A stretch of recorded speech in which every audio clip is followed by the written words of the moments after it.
നിങ്ങളുടെ പ്രമേഹം റിവേഴ്സിബിൾ ആണോ? എപ്പോഴും എന്നോട് പേഷ്യൻസ് ചോദിക്കുന്ന ഒരു ചോദ്യമാണിത്. പ്രധാനമായും ടൈപ്പ് 1 പ്രമേഹ രോഗികളും ടൈപ്പ് 2 പ്രമേഹ രോഗികളുമാണ് എൻ്റെ അടുത്തേക്ക് വരാറ്. അതിൽ ടൈപ്പ് 2 പ്രമേഹം നിങ്ങൾക്കറിയാം ഇൻസുലിൻ റെസിസ്റ്റൻസ് മൂലം ഉണ്ടാകുന്നതാണ്. കൂടുതലായിട്ട് കുറച്ച് പ്രായമായ ആളുകളിലാണ് വരുന്നത്. ടൈപ്പ് 1 പ്രമേഹം എന്ന് പറഞ്ഞാൽ കുട്ടികളിലും അഡോളസെൻ്റ് ഏജ് ഗ്രൂപ്പ്, അതായത് കൗമാരക്കാരിലുമായിട്ടാണ് ഉണ്ടാവുക.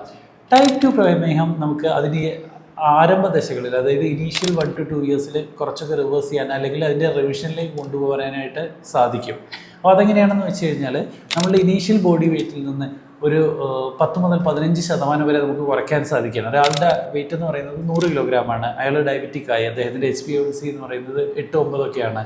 എങ്കിലും അദ്ദേഹത്തിൻ്റെ വെയിറ്റ് 15 കിലോയോളം കുറയ്ക്കുകയാണെങ്കിൽ അവർക്ക് ഡയബറ്റിക് റിമിഷനിലേക്ക്, അതായത് HbA1c 6.5-ൻ്റെ താഴേക്ക് മരുന്നുകളില്ലാതെ തന്നെ കൊണ്ടുപോകാനായിട്ട് സാധിക്കുന്നതാണ്.